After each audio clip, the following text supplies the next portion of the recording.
Alrighty, everybody, what is going on? Welcome back to another episode of Library of Awakening. In today's episode, we're going to be reading one of these very interesting books on a plan for the New World Order titled The Haram Key Revisited. Now, this is, I believe, the second version of this book. The first one, The Haram Key, written before, goes into a deep dive on some of the topics covered in this specific work. This one came across the platform and was recommended to me by one of the CyberX community members. So I thought I'd give it a go. We're going to be diving into chapter 1 today. See how far along we get. I believe it's about 20 pages long. So I'm pretty sure I'll be able to get through the entirety of it. This is going to be a live reading. So excuse me in advance for any mispronunciations or any stumbling on any words or sentences. Just let me recollect myself, gather my footing, and I'll start again. So we're going to be reading thoroughly through chapter 1 titled In the Beginning. Very interesting chapter titles here.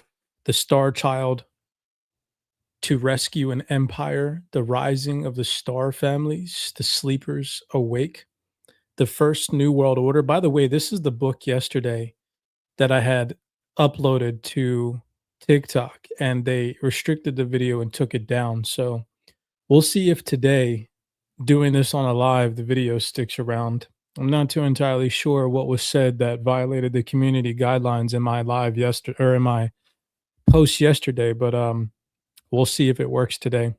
Round 2. Chapter 12 looks interesting. Freemasonry and Revolution. Chapter 11, The New World and the New Jerusalem. So let's dive in. Like I said, chapter 1 is about roughly 20 pages. I'm going to skip the introduction because it'll just add it'll add more length to today's video breakdown, which is already going to be a pretty lengthy read. So let's dive into this one. Hopefully you all watching over on YouTube. If you guys are on TikTok and you want to actually see the text of the book, you guys can head over to Library of Awakening's YouTube, and you guys can see I'm sharing my screen over there. Unfortunately, on TikTok, I can't share screen, but chapter 1 of the Haram Key, a plan for the New World Order. The biography of God is not all sweetness and light.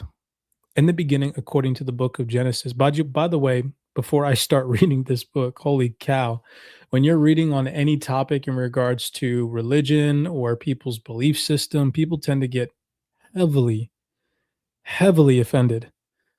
Remember that none of these views are that of my own. I'm just here recommending books and reading thoroughly through books that were recommended to me. This is not my personal research.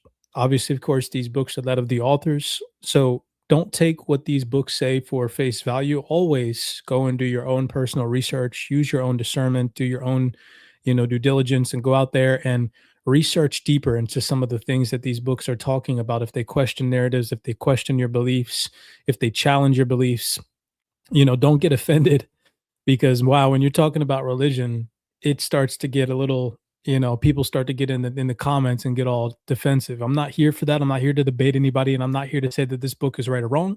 I'm just a guy here to read books, right? Starting over. In the beginning, according to the book of Genesis, God created all of heaven and earth before making the seas, the land, plants, and animals, and eventually humans. The sequence in which he performed his acts of creation varies according to different Old Testament traditions, which we do know two very important facts about God from verses 26 of Genesis, where he says, "Let us make man in our image, after our likeness." This tells us that according to Genesis, God was in appearance at least a man, and since God uses the word we, so apparently we're his colleagues. Today, most Jews and Christians fully accept the scientific view that the universe is many billions of years old and that humans evolved into their present form around 115,000 years ago. It therefore follows that a truly gigantic period of time elapsed between the creation of the heavens and the earth and the making of Adam and Eve. Even after the first humans arrived, it would be more than another 110,000 years before God can definitely be identified as interacting with creatures that looked like him. Whilst there are many references to God in the Bible suggesting that he spoke with and directed such Middle Eastern figures as Noah, Enoch, Abraham, it is generally accepted by biblical scholars that these were traditions concerning a variety of deities that were welded together by the people who first wrote down the Old Testament a millennium or two later. Of these stories, the earliest account of Yahweh actually appearing on earth was around 3,500 years ago. Here was the tribal deity of a small clan of metalworking people who lived in the mountains of the Sinai Peninsula, that triangular region of desert that has the Mediterranean Sea to the north, the Gulf of Suez to the west, and the Gulf of Aqaba to the east. It is a remote and inhospitable place with few resources other than the scattering of precious stones and minerals that had been mined there since early in the ancient Egyptian dynastic period. Life must have been hard for the clan known as the Canaanites, who scored the arid mountains and rolling sand dunes for minerals from which to extract the metals with which they so famously worked. The Old Testament speaks of their great skill in the art of working both iron and bronze for many purposes, especially the manufacture of musical instruments. The Canaanite took their name from the belief that they were descended from Cain, the son of Adam and Eve, and their god was Yahweh, who was considered to be a storm deity of the mountains of Sinai. Shout out to everybody in the chat right now. If you guys are on TikTok, smash that heart. We do appreciate the love and the support that you guys show the Library of Awakening. If you guys are on YouTube, again, we do appreciate you all for tapping in. We are reading the Haram Key Revisited, A Plan for the New World Order. Chapter 1. Moses and the Exodus. Life must have been very quiet for the Canaanites, and one can only imagine that these isolated tribesmen must have been greatly surprised when they saw an endless column of people heading toward them across and around the tightly packed, jagged peaks of rocks that rise more than a mile and a half above the surrounding sea. These strangers explained how they had escaped from captivity in Egypt and crossed right through the waters of the River Nile under the leadership of an 80-year-old ex army general called Moses. However, Moses himself was no stranger to the Canaanites. They knew him well because he had previously worked for them as a shepherd for no less than 40 years. This bearded wanderer had originally been a clean shaven general in the Egyptian army and an important member of the royal court until he had committed a murder and gone on the run in the Sinai desert. Moses had married Zipporah, the daughter of Ra, who was the Jethro, or highest priest and leader of the Kenites. Moses and his brother, Aaron, had also been initiated into the priesthood of the Kenites and had begun to worship their God Yahweh. At the same point, Moses left his people and climbed up the largest mountain in the Sinai. There he had a meeting with the master of storms, Yahweh. The deity presented the old soldier with a number of instructions for life, including what we now know today as the Ten Commandments. However, the relationship between God and Moses was not always an easy one. On one occasion, his wife Zipporah had to rescue Moses, and according to some biblical scholars, their oldest son, Gershom, from the attack carried out by Yahweh, who had, for reasons unknown, decided to kill him. Moses announced that his mobile nation was to continue on its journey, taking the Kenite God with it in a specially constructed box called the Ark of the Covenant. There's a really great book by Lawrence Gardner. If you guys don't know who that writer is, write his name down, Lawrence Gardner. He's got a really great book on the Ark of the Covenant since it was brought up. The plan was to head in a vaguely northeasterly direction in search of a land that Yahweh had promised them. The problem was that hundreds of tribes of Canaanites already occupied the land. The box in which they carried God was entirely Egyptian in design. It was made of shittim wood, or acacia, the only tree that grows to any size in the arid sands of the desert region. And upon it sat two gold covered effigies of winged sphinxes. When God had conversations with Moses, the divine voice would emanate from the box between these two gilded carvings. The band of Hebrew escapes from Egypt continued their journey with the deity that had manufactured the entire universe safe inside the little box, which had been constructed with four extended poles so that it could be carried over a difficult terrain that confronted the Hebrews. Yahweh effectively took over the leadership of the column, dictating the pace to his carriers by making himself impossibly heavy when he wanted them to stop and lighter when he wished to go faster. As the people of the Exodus traveled through the desert, the ark was carried a safe 2,000 cubits over a half mile ahead of the main party.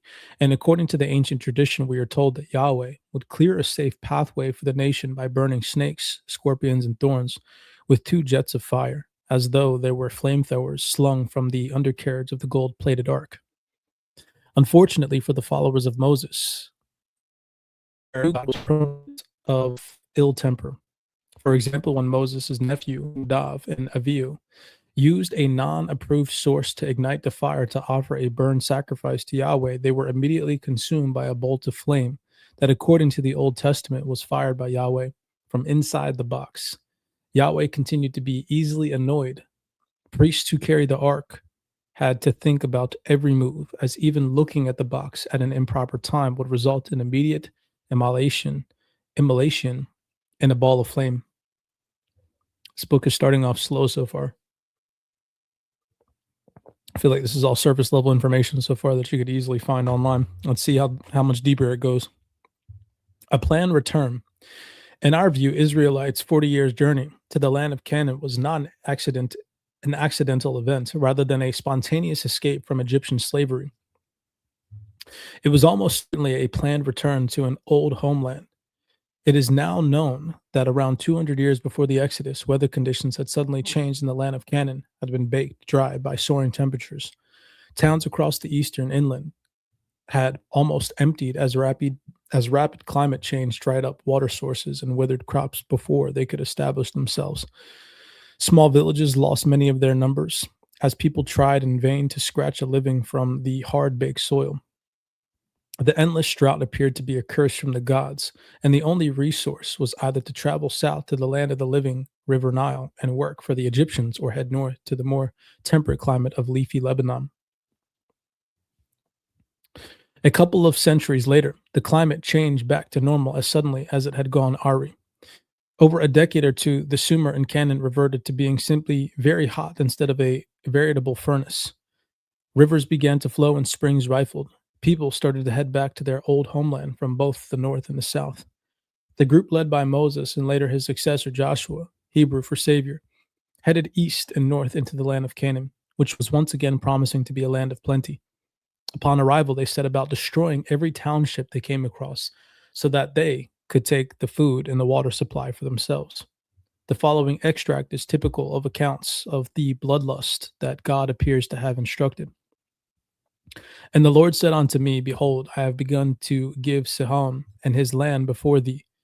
Begin to possess, that thou mayest inherit his land. Then Sihon came out against us, he and all his people, to fight at Jahaz.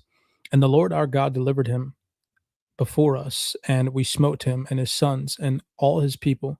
And we took all his cities at the time and utterly destroyed the men and the women and the little ones of every city. We left none to remain. Only the cattle we took for a prey unto ourselves, and the spoil of the cities which we took. Apparently, on God's explicit instructions, every man, woman, and child was murdered, and possessions were looted in towns and cities too numerous to list. Time passed, and Yahweh and his people occupied much of the promised land.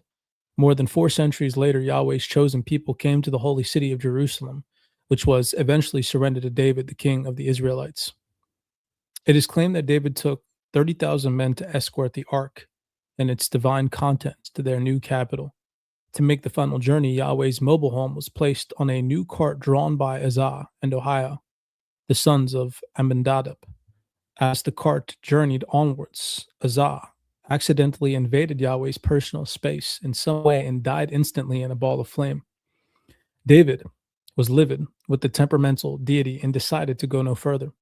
However, after some time, arrangements were made to continue the journey, and David tried his best to humor God by sacrificing an ox every 6 paces. And in traditional Canaanite style, his team danced to music around the cart as it trundled hasteningly along.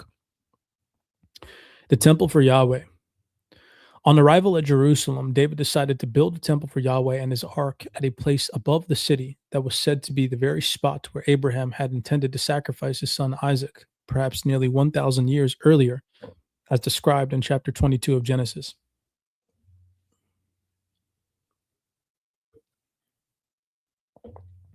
The Israelites settled into their new capital city, and then, according to the second book of Samuel, David fell in love with a beautiful woman called Bathsheba, having seen her from his window while she was bathing.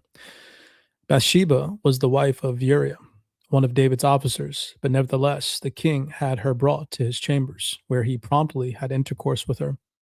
This resulted in a pregnancy, and the king cunningly decided to summon Uriah back from the battlefield to relax, bathe, and take time to visit his wife in the hope that the pregnancy would be attributed to Uriah.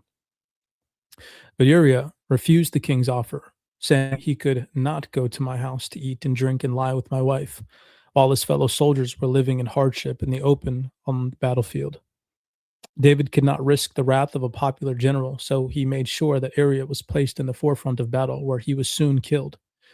David took Bathsheba as his wife, and she subsequently gave birth to their son, but the child died, despite David's many prayers to Yahweh. Nevertheless, Bathsheba soon bore David another son, according to 2 Samuel 12:25. He was given the name Jedediah, meaning beloved of Yahweh. Yet the previous verse says the child was called Solomon, or Shalomo in Hebrew. A number of scholars have suggested that this normal name was Jedediah, and that he took the throne name of the Solomon when David's allotted reign of 40 years came to an end. The interpretation makes perfect sense because Solomon is a Canaanite name that celebrated the old god of the city. Shalomon was a form of wordplay connected to Salam, the original name of Jerusalem, meaning the planet Venus, which in turn was associated with peace, also the root word of shalom in Hebrew. It was King Solomon who would build what is probably the most famous temple in all of history, a temple that will become the centerpiece of Freemasonic ritual. Seems like this book, the first chapter, is just warming you up to what it's going to start to really open up and talk about, which is kind of unfortunate because I don't know if I'm going to have time to read deeper into chapter 2 today, but nonetheless, we got what we got. Solomon's elevation to the throne took place in 971 BC, or possibly earlier the following year, according to the biblical scholar E.R. Thiel and others. This left his father David free to spend his time collecting materials for the building of a new temple in Jerusalem as a permanent abode for Yahweh and his earthly residence, the Ark of the Covenant. During Solomon's own reign of 40 years, he surrounded himself with all the luxuries and external grandeur of a typical Canaanite monarch, reputedly maintaining a staggering 700 wives. Holy shit. That's crazy. 700 wives and 300 concubines. The building he created for his Aram was by necessity extremely spacious. In fact, it was many times the size of the planned temple to house Yahweh in the ark. Salam is remembered for his great wisdom, and there is no doubt that his early years brought great prosperity and influence to the small Israelite kingdom. Alongside his traditional Israelite devotion to Yahweh, the God his people had once adopted at the time of Exodus, now kept in a gilded box, Solomon worshipped a range of other gods. Venerating a host of deities was a token of cosmopolitan kingship, and at this period, the idea that the tribal God of Israel was the only God in existence had not yet taken root. I'm going to highlight that because what date did they say this was? 971 BC. So 971 BC, the idea of one God had not come about yet. Solomon himself, unlike the later Jewish scholars who set about shaping the Bible, saw no inconsistency in his devotion to a range of deities.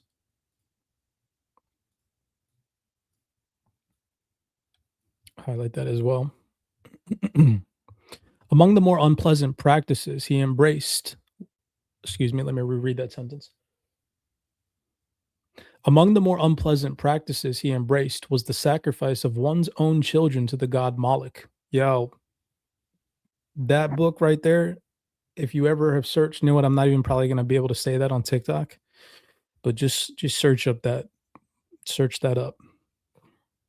An ancient Canaanite solar deity. This was believed, as a matter of fact, hold up, let me give you all another book recommendation really quick.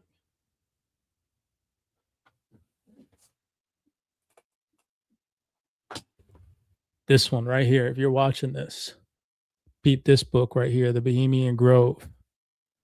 and you'll learn about the god Moloch. I'll probably get kicked off of TikTok if I read that book, though. So, among the more unpleasant practices he embraced was the sacrifice of one's own children to the god Moloch, an ancient Canaanite solar deity. This was believed to be a necessary process for Canaanites who wanted to be true kings, appointed and empowered by the gods of heaven. It was a practice that the Israelite nation would carry on for hundreds of years before finally outlawing the procedure and inventing less grotesque techniques of establishing kingship. It must have been very easy for Solomon to send in his guards to select a few of his hundreds of children born of concubines, a sacrifice to the god Moloch. The very word Moloch is from the word Moloch, meaning king. Moloch literally means the act of becoming or being the monarch, reigning under the authority of the gods, plural. The sacrifice to Moloch was the only way to be assured of absolute power based on an authority beyond the world of men. According to 1 Kings 11:7, Solomon erected a temple for Moloch on the hill over against Jerusalem.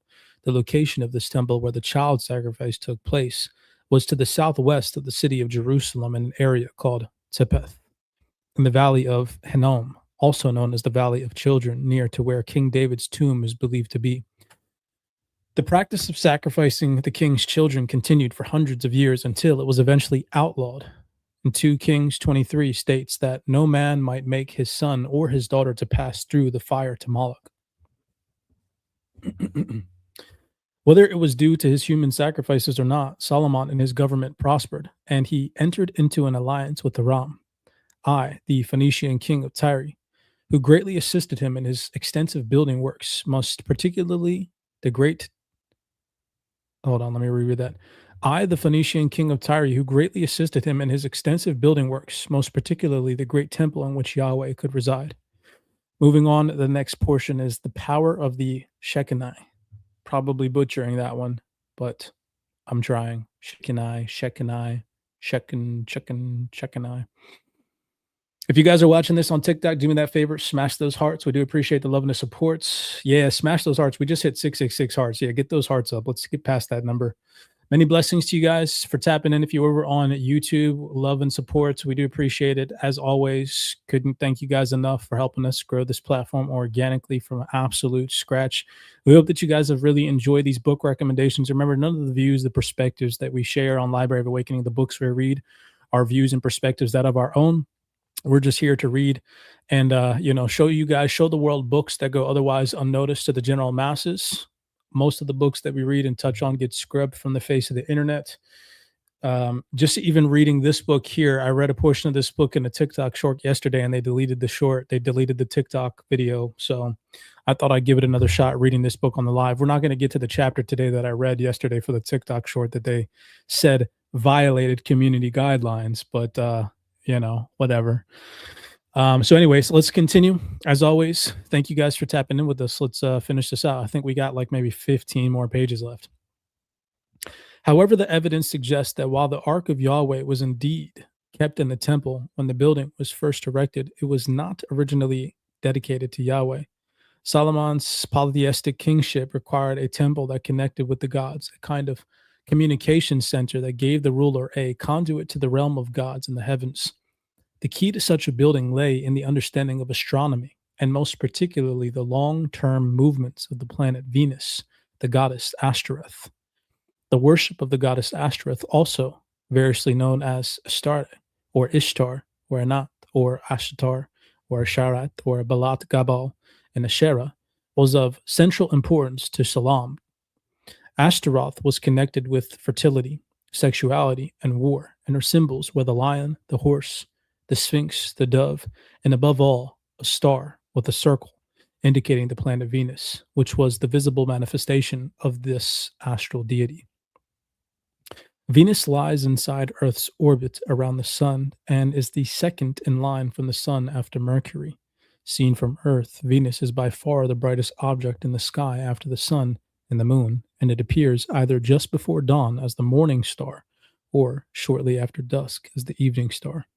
It also appears to weave a truly remarkable pattern over time when viewed from Earth. Every 8 years, Venus returns to the same point in the sky, but the background stars are now different. Astronomically speaking, Venus has moved on, excuse me, let me reread that. Venus has moved 1/5 of the way through the zodiac, and every 40 years, Venus completes one full lap of the zodiac, ending back up where it started. This movement is accurate to a second or so, and has always provided a wonderful clock and calendar for astronomer priests. In traveling through the heavens, the planet appears to describe a five-pointed star around the sun, and this is the basis of the pentacle that has always held mystical importance for humans from all cultures. For Solomon, the cycle of Venus of precisely 40 years was of paramount importance. He, like kings before and after him, knew that every important aspect of life was governed by this divine period of 40 years, as the Old Testament records. Moses had led his people through the wilderness for 40 years from the age of 80, the beginning of his third Venus cycle, until his death at the age of 120, the end of his third Venus cycle. Throughout the Old Testament, God frequently allows the land to rest for 40 years. Israel had done evil, and God gave it an enemy for 40 years. Eli was judged, a proto king of Israel, for 40 years. Saul, the first anointed king of Israel, became a king at age 40 and ruled for exactly 40 years. And Ishbosheth, Saul's son, was 40 when his reign began. King David, Solomon's father, ruled for 40, 40 years. Solomon knew himself. Okay, well, let me reread that one too. Solomon knew that he himself could only reign for 40 years, and so it transpired there was only one astral power greater than Venus in its 40-year cycle, and that was by the holy Shekinah. This brilliant star would appear in the sky at periods of every 12 Venus cycles, or every 480 years, and then it would shine down several times over a few years before disappearing once again. In fact, the Shekinah was and still is caused by the planets Venus and Mercury rising in conjunction, meaning that, viewed from Earth, they overlap and look like a single extremely bright star. The appearance of Shekinah, it was believed, heralded the greatest moments of Israelites in Jewish history. However, particular significance was attached to every third appearance of the Shekinah, which took place every 1,440 years. When the brilliant object is in exactly the same place within the zodiac, the background stars, one such appearance of Shekinah was due to the fall at the winter solstice in 967 BC. And Solomon ordered the land to be cleared on the hilltop to the north of the city in preparation for the laying of the foundation stone of his planned temple on that very day. According to priestly calculations, the divine Shekinah would appear in the dark morning sky like a brilliant beacon shortly before dawn. I don't know if I'm fucking saying that word right or not. Let me type it in the chat. Yeah, Grand Europe, Bohemian Grove, Facts or Fiction. This is just honestly one of the many books because it was talking about the god Moloch. So if you're not too familiar with the you know, top of the pyramid worshiping that certain deity, this book kind of sheds light on that. So I thought that I'd throw that one in there. It's one of the many books that I have that I just like popped up and came to mind. Let me type this word in the chat for you all so you can see what name I'm saying that I'm probably butchering. I think I'm saying it right. That's what I'm reading right now. Shekinah. This date was said to be precisely 1,440 years after Noah's Ark, with its cargo of surviving animals had come to rest on dry land after the great biblical flood, when the storm clouds of the flood finally parted and the divine light had shone through, bringing a new covenant between God and humankind. Moreover, Solomon and his astronomer priest believed that the previous Shekinah appearance, 480 years earlier, had occurred as Moses led his people through the Red Sea. The Shekinah was something greater than Yahweh, Ashtaroth, or any other single god alone. Solomon understood that the light of the glorious Shekinah heralded the mating of the total Godhead with the entire world of men, the forces of the god and goddess merged as one. Let me rephrase that. This was the entire world of humans linking with the realm of gods, earth and heaven, united as one. I'm not too entirely sure. Ariel, Shekinah, Shekinah. It's like Shekinah.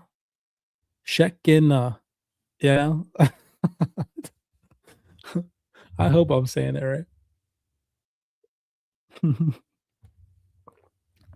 Shekinah. Yeah. So I think I'm saying it right. I think I nailed it. I'm doing a pretty darn good job so far, y'all. Come on now.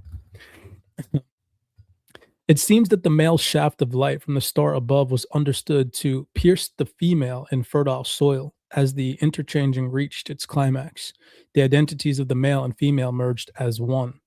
As in the sexual act, they became a single entity with all attributes blurred and united: softness and hardness, physicality and intellectuality, aggression and love, pain and ecstasy. All polarity between the female earth and the male phallus of the beam of channeled light changed so fast they became one male and female, simultaneously exploding in an orgasm of power and fertility. Holy shit, that got deep. Literally. Since the 5th millennium BC, temples had been built to channel the light of Venus through the openings to carry them deep into the earth at astronomically important moments.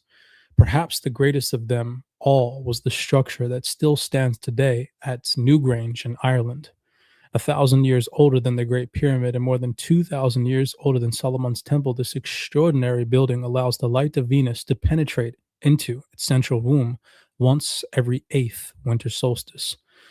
Solomon's motive was certainly more complex than a desire simply to fulfill the wish of his father David. By building a temple in Jerusalem to worship Yahweh, he wanted more than that: a temple that would act like a machine to produce a response to the light of Shekinah. This was quite different to a temple of simple worship. It was a carefully constructed mechanism that would act as a conduit to all gods, plural, a kind of telecommunication center between mankind and the realm of the divine beings that controlled the future and could deliver success or failure to earthly kings. To become a real queen, to become a real king with unquestionable power, Solomon needed a Shekinah communications device that would connect him through his God Yahweh to the cosmos above. Unfortunately, neither he nor any of his priests knew the secret building such a structure, or knew the secret building of such a structure. See, I told you guys this book is going to start to, it's like peeling back layers slowly and slowly. And as it goes on, it's probably going to get a lot deeper. Chapter one of these books are always usually a little bit penetrating, where you got to kind of get through the surface level stuff to get to the deeper part. We'll probably stick around after this. We'll see if I can read chapter two if I have time. If not, maybe we'll look at some other books and dive into those as well. So, the Haram and the Mason. The Ark of the Covenant and its divine contents had to be in place to receive the light of the glorious Shekinah. However, while Solomon knew all about the importance of this Shekinah appearance, neither he nor any of his people had the astronomical knowledge to build a temple that would work as perfect as the Shekinah observatory. For this reason, Solomon had to ask Hiram, the new king of the Phoenician city state of Tyre, on the coast of present day Lebanon, to help him with suitable timber, qualified workers, and a priestly engineer who understood the workings of the gods. In return, Solomon taxed his people mightily, extracting economically disastrous amounts of produce such as oil, corn, and wine to be shipped to Tyre. The sophisticated people of Tyre were wealthy and highly educated. Ashtaroth, or Ashtart, was their chief deity, and their understanding of the movements of Venus was unparalleled, even in comparison to the astronomer priest of Egypt and Babylon. The man sent by the Phoenician king to take charge of creating the new temple in Jerusalem was Hiram Abif, a master craftsman and a high priest, perhaps descended from the Canaanite clan. All of the stone masons he selected to build the temple were also priests, most probably with veneration for all gods, as well as the mighty Ashtaroth and their own tribal god Yahweh. It seems possible that Hiram Abif had Canaanite ancestry because he was above all a skilled metalworker, and it was he who created the two freestanding decorated bronze pillars in Freemasonry known as Boaz and Jashan, and that were erected in front of the temple marking the solstice extremes of the sun of the horizon. Who is this dude's name? Hiram Abif? He'd probably be a good name to do some deeper digging on and research. I'm going to highlight that.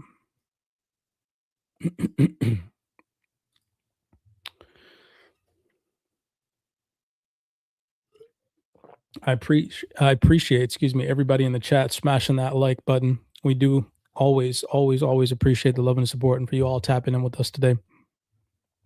With the aid of Haram Abif, the founder, by the way, if you guys just jumped onto the stream, we're reading the Haram Key Revisited Freemasonry, a plan for the New World Order. We're only on chapter one. Seems like right now this book is just getting through service level information to give people kind of like an introduction to everything that it's going to talk about. So bear with me. Maybe you've heard this stuff before, maybe you haven't. I'm interested to know what the remaining portions of this book and these chapters have to say. With the aid of Haram Abif, the foundation stone of the new temple was duly laid in 967. Yeah, 967 BC, for 4 years after Solomon had taken the throne in Jerusalem, and 2 years after Haram had become king of Tyre. It seems probable that one of the King Hiram's first official acts was to send his namesake to plan out Jerusalem's temple. It would have taken at least 1 full year to make the astronomical observations and calculations required to design a temple that would work with the coming Shekinah.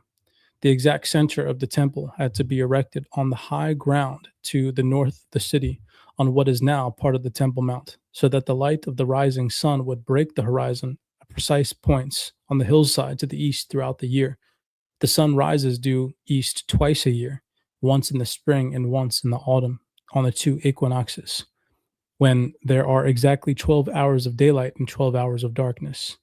An observer visiting the proposed site of the temple at dawn every day for a year, beginning with the spring equinox, would see the sun rise earlier and further to the north on the horizon each morning for precisely 3 months until the summer solstice, the point in the year with the most hours of daylight. From that point, the time of dawn would get later, and the point of sunrise would return towards the east, reaching the center point due east again 3 months later at the autumn equinox. The dawn would continue to be later and later as the sun rose each day a little further to the south until, after another 3 months, it reached its extremity at the winter solstice, the shortest day. If one were to take a photograph of the sunrise each morning and make a film of it, the effect would be like a pendulum swing, with the equinoxes at the center and the solstices at the extremes of the sun's swing across the horizon. Such knowledge was fundamental for astronomer priests 3,000 years ago. Shit, people can't even get around their city today without GPS, and these mother truckers were tracking equinoxes and shit. Talk about degrading.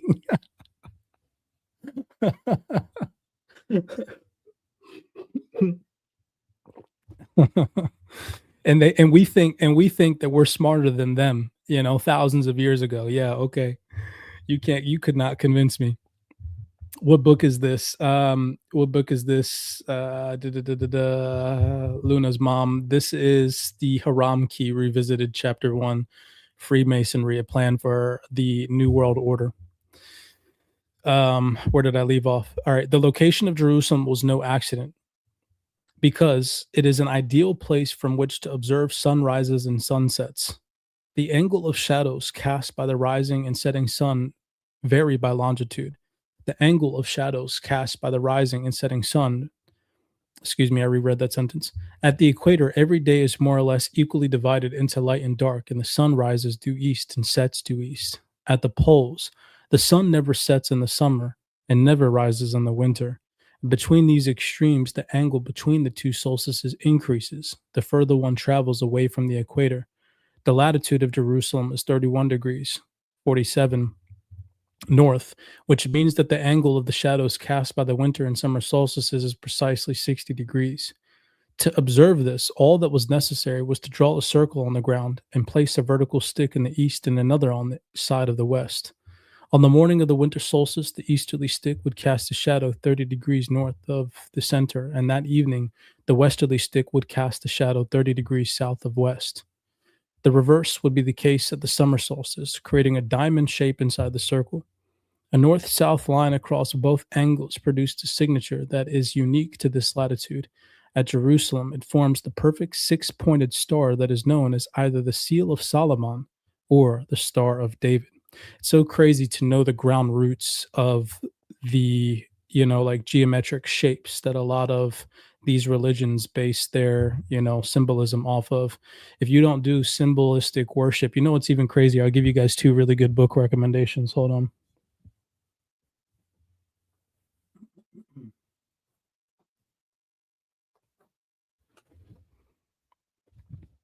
These two book recommendations here, they're small, but they're packed with like some crazy good information. You got this one here.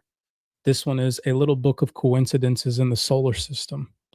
And then you got this one here, Sacred Geometry. Both of them are by the same author. Just kidding. This one is from Miranda Lundy, and this one is from John Martin. And they talk about how the sun, the planets, the earth, the moon, they create these sacred geometric patterns. Look at this. And it talks about how they create frequencies and energy around our earth, right?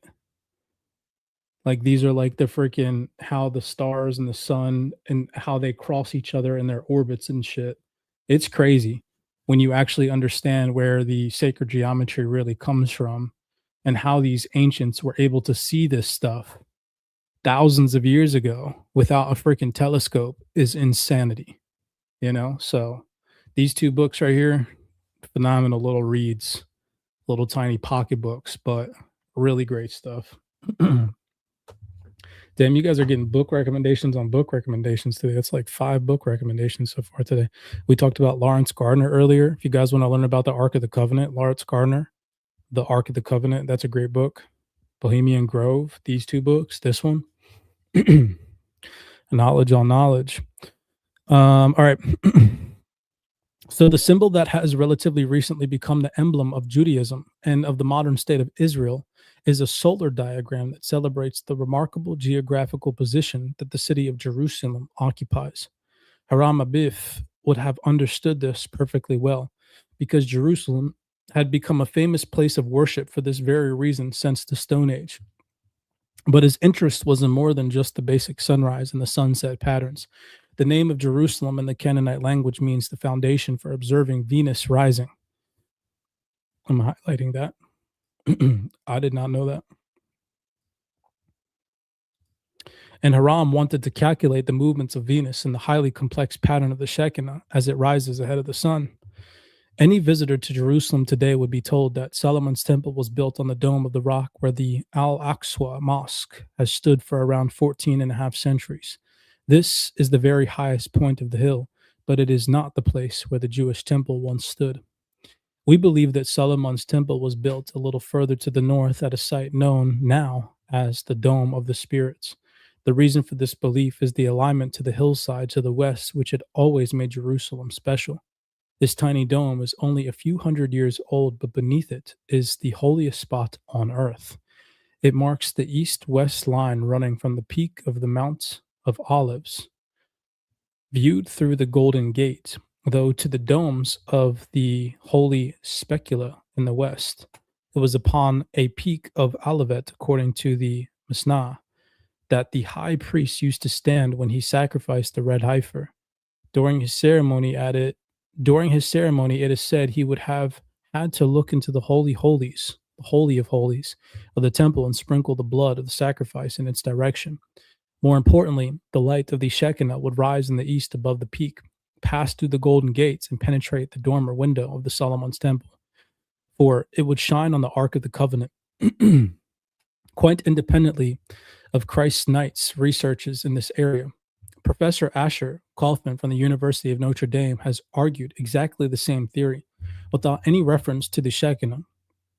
The early Muslims under the Caliph, let me reread that whole sentence. The early Muslims under the Caliph Umar first occupied Jerusalem and the Temple Mount in AD 638, with the intention of building a great mosque on the holy spot known to them as the Shtaya Rock, probably butchering that. The Caliph's men discovered the exact spot among the ruins of the temple shanks to the help of Jews who pointed out the correct place amongst the piles of rubble. Later, Abdul el-Malik built the dome of the rock in this place.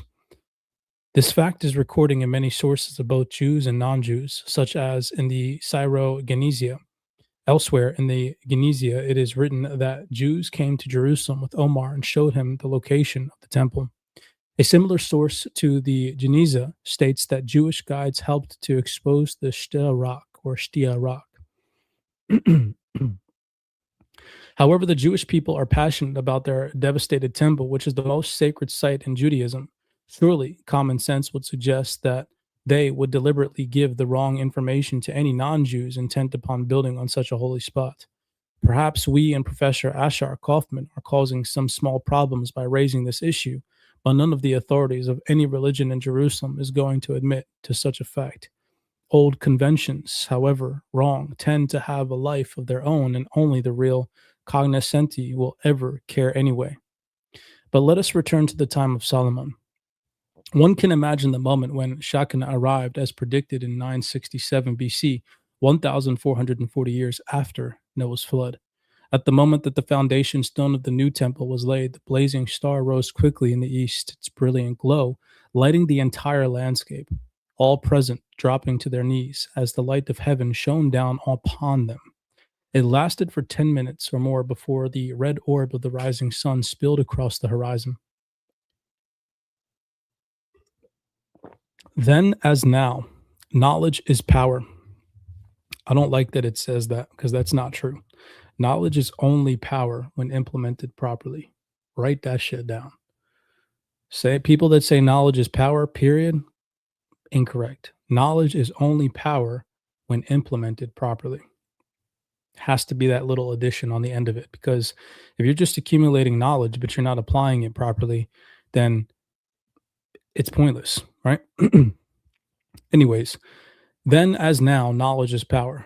The Israelites expected the Phoenician craftsman Hiram Abif not only to build the temple, but also to explain to them the secrets of astronomy and the rituals required to make it work as a conduit to the gods.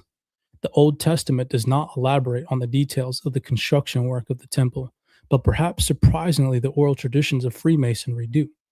They describe events surrounding the building of King Solomon's temple in considerable detail, and the Masonic ritual of the third degree is an important part of that information. If you guys are watching this on TikTok, you can't see the image on my screen, but it goes over how the symbol of the seal of Solomon or the Star of David derives itself, and how from the summer solstice and the sunset at the latitude of Jerusalem, it all comes together. For those of you watching on YouTube that can actually see my video screen, that's what this is.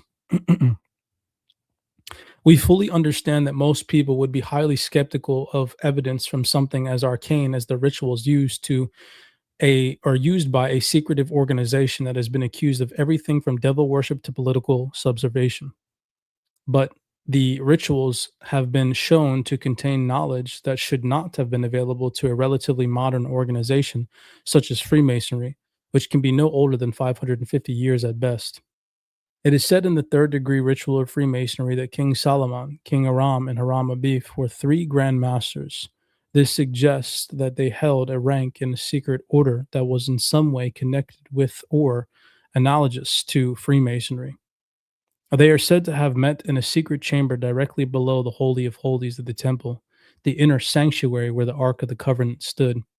This subterranean chamber was connected by a passageway to Solomon's palace in the city to the south.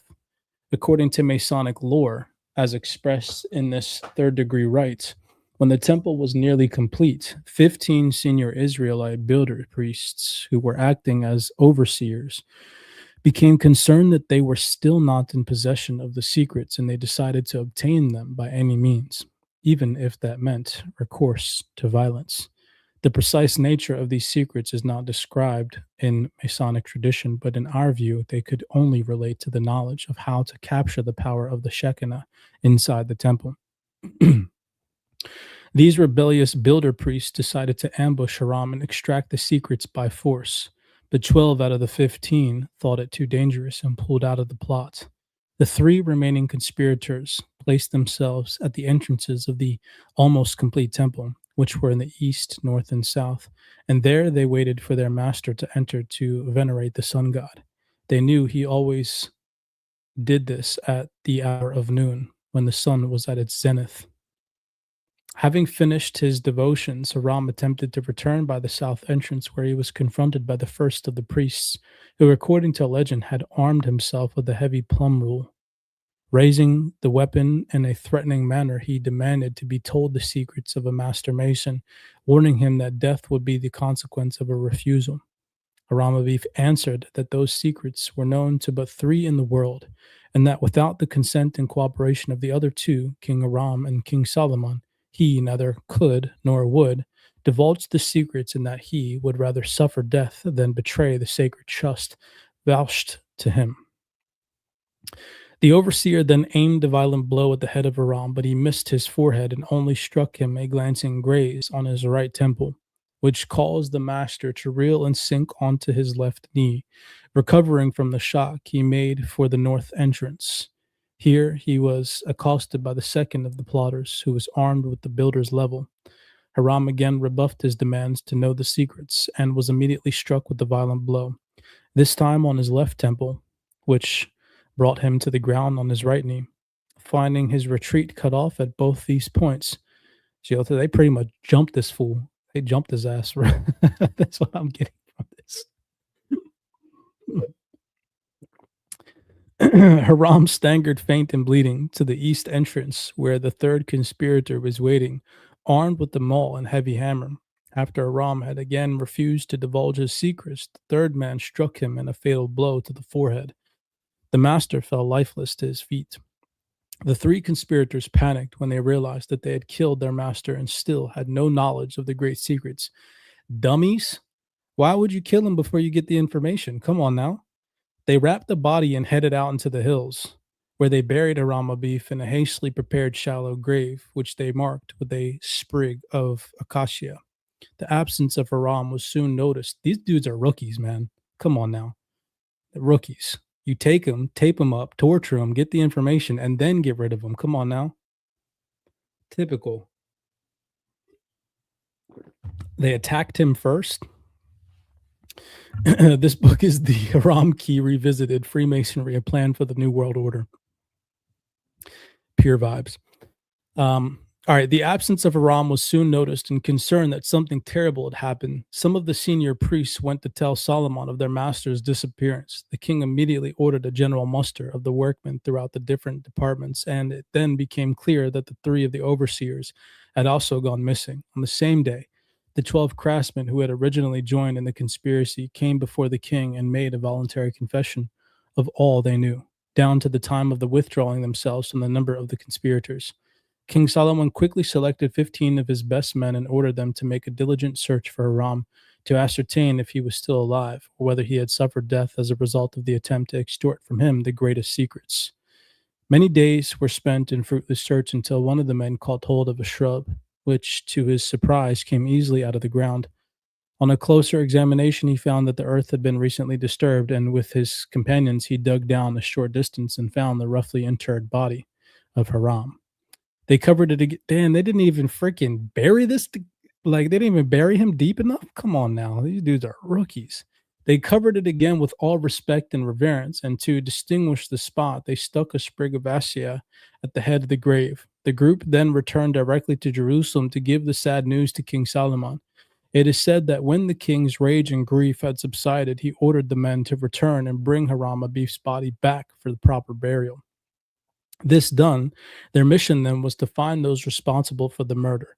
They traveled in the direction of Joppa, present-day Jaffa, and were about to return to Jerusalem when the passing of the mouth of a cavern they had heard sounds of moaning inside. On entering the cave, the party found the three men answering the description of those missing. The moaning is said to have been due to their grief at the realization of the enormity of their wicked crime. One being charged with the murder and finding all chance of escape cut off, they made a full confession of their guilt. They were then bound and led to Jerusalem, where King Solomon sentenced them to a dreadful death. The temple was eventually completed, but it is said within Masonic ritual that genuine secrets remain lost, even down to today. Subsequently, King Solomon held a council of all priests in his land and decided that all beliefs in gods were part of a whole single truth. However many names we give to the gods, he declared there is, in truth, only one divine presence despite many manifestations. He is she and she is him, and the light of the Shekinah is the true light of all truths. We deduce that Solomon said, or is being credited in this account as saying, was that all of the gods are just fragments of a whole singularity, that is, the one and only divine, just as all people are merely facets of the force that is humanity. For us, this I wish people understood that, right? People are mere facets of the force that is humanity. It would be interesting if everybody came together as a collective whole and realized that, right? You know, you would think. For us, this is a powerful concept today. Freemasonry accepts anyone who believes in a single God, and that includes Hindus, for example, who name many gods. But the Hindu deities are only splinters of a great force that runs through the universe, and so they have ultimately only one God.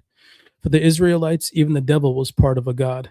In the book of Jubilees, which was purportedly revealed by an angel to Moses on Mount Sinai, bad things happened because of the works of Mestema, which was simply the dark side of Yahweh. The devil, as he is now called, was therefore originally God on a bad day. Solomon's deepest respect was for the traditions of Enoch, which were once even more important to many Jews than those of Moses. According to ancient tradition, Enoch, who is mentioned briefly but somewhat enigmatically in Genesis 5:18 through 24, was on earth almost 2000 years before Moses was born. An Enochian priesthood appears to have existed right back in the depths of time, long before there was any concept of Judaism. There is a Masonic degree called the Royal Ark. Excuse me, give me 1 second.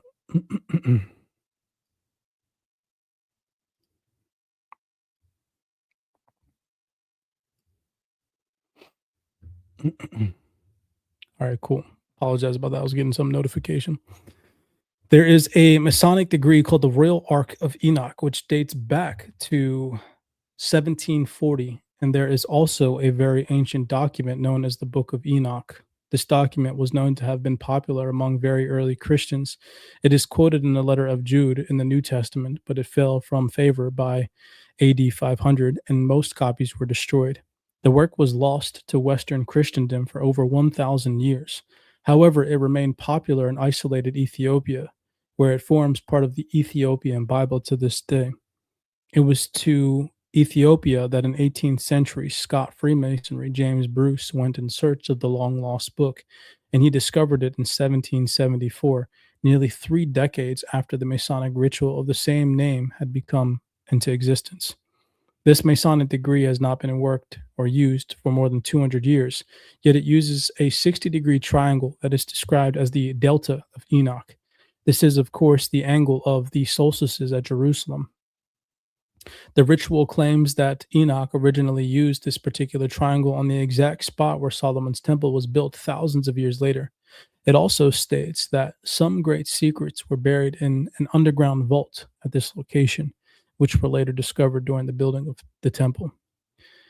You ever think to yourself, just for a second, while I'm thinking about this, because it's talking about things being buried, like these multi billionaires or millionaires, you ever think, like, how is nobody finance? I mean, obviously, of course, it's probably not a very profitable endeavor, but how is no multi millionaire or billionaire paid to have more parts of ancient, like, ruins excavated out of, like, an interest that they're gonna find things buried under the earth? You know, you would think that somebody out there, some millionaire or billionaire would have done this by now, you know? Like, crazy to me. Crazy work. It's so wild. Like, I'm sure that you guys know the dude's name, Mr. Beast, right? Everybody fucking knows Mr. Beast. And there's that episode of him on his YouTube where he goes to the pyramids, right? And this dude's a billionaire, right? Come on, this dude's a multi-billionaire. His net worth is higher than that of Messi's, right? The great soccer player. And the whole entire time this dude is in the freaking pyramid, he's saying to his whole entire audience on YouTube, which this video has like hundreds of millions of views, he's telling everybody that the pyramids were tombs for mummies. How are you a billionaire, right? How the fuck are you a billionaire and you think that the tombs or that the pyramids were tombs for mummies? It's either he's that ignorant or it's just some cover up for him to project out to the masses to keep the masses sedated and ill informed and distracted, which is what I think it is. But nonetheless, it's just crazy to me that the dude went to go spend a whole bunch of time in the pyramids, thinks that they're tombs, which they're not, instead of spending millions of dollars to have more areas of the pyramids excavated to find more shit under the ground. Come on now. Come on now. Like, and we're crazy. Okay. The copy of the Book of Enoch brought back by Brother Bruce was considered by the world of academia to be too weird to be the original article. It was full of scientific material relating to observational astronomy and the effects of latitude on sunrise, sunsets, and the solstices. It also appears to indicate very clearly that Enoch visited the megalithic structures in Stonehenge in England and Newgrange in Ireland. However, when the famous Dead Sea Scrolls were discovered and deciphered more than 50 years ago, it was found that most of them were copies of the Book of Enoch, and they proved that Bruce's copies were entirely accurate. The Masonic ritual tells how King Solomon decided to inaugurate a new priestly order based upon the mysteries and rites of the Enochian priesthood, and it appears their mission was nothing less than to bring about the New World Order. This, we deduce, was to be a world where all gods were viewed as a part of the same. Quite simply, it appears that Solomon invented the modern concept of monotheism, an all-embracing Godhead, excuse me, based on Yahweh as one supreme force, amalgamation of every interpretation of the creative force. This new supreme deity is the God of modern Judaism, Christianity, and Islam. The members of Solomon's priestly order were to be in possession of secrets that would be passed on from father to son. The priesthood was to be unseen to the common man. Their mission was to build a world in which they would use their influence to ensure that all gods were honored to the glory of the ultimate Godhead. Their task was to unify the entire world in a single peaceful and tolerant society where God ruled through the king, his regent on earth. They were to achieve their objective by any means, including the judicious use of money, political influence, and if all else failed, force. Naturally, the center of this new great order was to be Jerusalem. These Enochian priests were to, damn, I see now why they deleted this when I made a short on this book yesterday. They took it off TikTok. I now see why. These Enochian priests were to become a hereditary priesthood that would carry their ancient knowledge down the generations. And as we will demonstrate, 2,500 years later, this priesthood would continue its work under the guise of an order called Freemasonry. According to tradition, Solomon then made a seal that would be the mark of his holy task force. He created the device of a star made up of a pyramid, an inverted pyramid, to form a symbol of the Shekinah. As we have seen, this device, the seal of Solomon, was the astronomical mark of Jerusalem derived from the angels created by the shadows cast by the sunrise and sunset at the two solstices. For Solomon, it represented the power of heaven reaching down to earth and the power of the king and his people reaching up to heaven. The seal of Solomon was to become the seal of the force that would invest 3,000 years attempting to build the New Jerusalem, the ideal state and society across the entire planet. The bloodlines that would carry this mission forward came to be known as the Star families, hereditary priests who would take their secret mission to the four corners of the globe. After Solomon died, his country broke up under the economic pressures he had left behind. His territory split into Israelite kingdoms, one named Israel in the north and the other Judea in the south, fighting a long civil war. Over time, the northern kingdom grew to be politically and economically of much greater importance than its southern neighbor. And under King Jeroboam II, 782 to 746 BC, Israel reached a level of high prosperity. Yahweh was now acknowledged as the most important God, but Canaanite deities were still popular and worshipped at major temples, such as those of Bethel and Dan, and at other high places, which were prehistoric stone circles corresponding to those of Western Europe, such as Stonehenge. The recorded rites performed here by the Jewish people were as ancient as the stone circles they danced around, and included mass indulgences and sexual acts similar to those that took place at similar sites in the British Isles, the land of Israel and Judah. descended into a wild decadence, and Solomon's secret priesthood was not happy. The prophets Amos and Hosea recorded the dire iniquity of these events.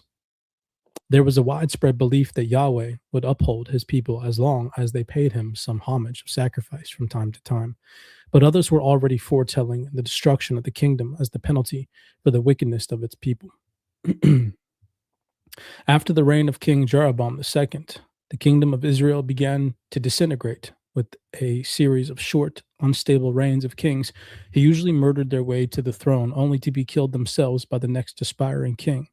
However, it is worth noting here that all truth rests with the victor. Much of the negative view of Israel comes down to us from the scribes of the kingdom's opponent, Judea. At the same time, the region's growing major power, Assyria, was hungrily eyeing the quarreling little states that lay between it and the Mediterranean.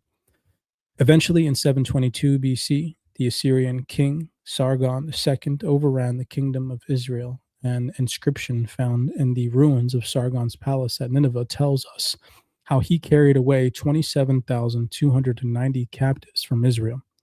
The northern Israelite kingdom became the Assyrian province of Samaria, and those thousands of outsiders settled in the lands.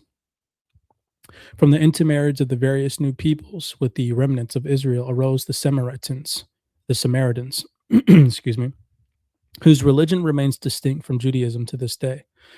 The southern kingdom of Judea, or Judah, retained its independence for another century and a half, but in 586 BC it succumbed to the might of Assyrian successors as regional superpowers, the Babylonian Empire under the Nebuchadnezzar. The Nebuchadnezzar's army destroyed Jerusalem, and the majority of Judeans, certainly all those in position of influence from the king downward, were taken into captivity to Babylon.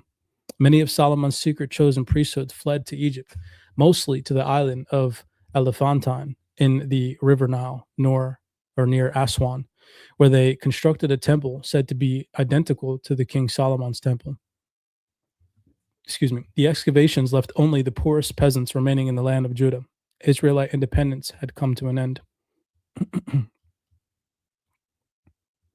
We got about a page and a half left. In 538 BC, the Persian king Cyrus, who had defeated the Babylonians, issued an edict in which he allowed all Hebrews in his domain to return to their homeland. However, many of the Judeans living in Babylon did not return to the end of the exile period, but became a part of the Jewish diaspora. Living among nations outside their own ancestral homeland, Cyrus also decreed that the temple in Jerusalem should be rebuilt and directed that the sacred temple vessels seized by Nebuchadnezzar be sent back. However, as recorded in the biblical book of Ezra, work on the temple was thwarted by various factions and did not go underway until a few years later. Under the rule of King Darius, the Persian ruler allowed Zerubbabel, the heir of the Davidic royal line, to fulfill Cyrus's decree and rebuild the temple of Jerusalem unhindered. The ancient document known as the Book of Esdras records how the young Jewish leader had to solve a riddle to be allowed to rebuild the ruined temple of Yahweh. The answer to which was, wine is strong, a king is stronger, women are even stronger, but truth conquers all. Within less than a year, in 487 BC, the cornerstone of a new temple was laid, an event that coincided with the reappearance of the Shekinah, precisely 400 years after the founding of Solomon's original temple. The Judeans faced a new, seemingly optimistic future, a provenance of the Persian Empire, but once more free to run its own religious affairs. Judea became utterly dedicated to Yahweh. During the exile, the Judeans had set about purifying their religion and laying the foundations of what we refer to as Judaism. It is strictly speaking from this point that we may speak of the Jews, followers of the revitalized Judean religion. They attempted to straighten out the many collisions and contradictions within their historical morass of myth and legend. It was at this time that they wrote down the bulk of the Hebrew Bible, what Christians call the Old Testament, merging different traditions together to produce something close to a cohesive story. From this new beginning, devotion to Yahweh became central. What year was this? Hold up. What year are they saying this? 47 BC? 487 BC. It was at this time that they wrote down the bulk of the Hebrew Bible, what Christians call the Old Testament, merging different traditions together to produce something close to a cohesive story. From this new beginning, devotion to Yahweh became central to Judean society, and foreign religions and deities were no longer tolerated as they had been before. Non Jews were persecuted and foreign religions expelled. Judea became a land where Yahweh and Yahweh alone was worshipped. Before the exile for many centuries, all Israelites had believed that the human soul after death went to a gray and formless subterranean house of dust called Sheol, to abide there for a short time before slowly fading away into nothingness. After the Babylonian exile, a new view developed among the controlling group of Solomon's priests that evil was a dark force, which they started to call Satan. Opposed to Yahweh, they also adopted the belief in the afterlife, where cosmic justice is delivered after death rather than during one's life, which had the effect of creating greater responsibilities for the actions of each individual. By the middle of the 2nd century BC, the number of this clandestine group were pulling further and further away from the mainstream Judaism in anticipation of great events to come. Getting on for 1,000 years had passed since Solomon's rule, and throughout the time, the Star families had tried to bring about change. They had suffered a great setback when the Babylonians had forced them into exile in Egypt. In 64 BC, they suffered another when armies of Rome marched into their land.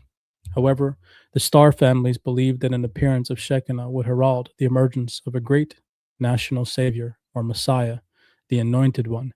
The Shekinah had duly returned in 487 BC, 480 years after the cornerstone of Solomon's original temple had been laid, but no greater leader had arisen at that time.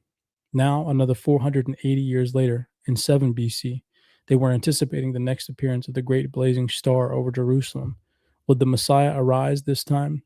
No wonder the arrival of the Shekinah was keenly anticipated by everyone in the land, even including the puppet ruler put on the throne of Judea by the Roman invaders, King Herod the Great. And that is the end of chapter 1, the Haram Key Revisited, a plan for the New World Order. I'll probably end up finishing this book. Like I mentioned, the first chapter of this book seemed to be a little bit of surface level information to kind of peel the curtains back for informed or readers that aren't up to par with all of this information, kind of bringing them up to speed with kind of the chronology of some of these events. So, not too bad. Interesting to say the least, to some extent. Um, yeah, so that's it. I don't think I'm going to dive into chapter 2 today. I'll leave the floor open for questions. For those of you all watching on YouTube, I'm going to end the stream here. I'll continue the stream on TikTok. If you guys have any questions, I'll monitor the chat for a little bit and stay on stream. For those of you on YouTube, many blessings to you guys. Do appreciate the love and the support. Do me a favor, smash that thumbs up button, subscribe to the platform. It does help this page organically grow. Remember that none of the views and the perspectives that we read on the Library of Awakening are that of our own. We're simply here just to bring books and awareness to the masses of information that goes otherwise unnoticed or gets scrubbed from the internet. And so always do your own research, use your own discernment, make your own judgment, and don't take some of these books for face value. Go do your own personal research and dive down your own rabbit holes. For those of you all listening in on YouTube, we do appreciate the love and the support. I'll see you all next time.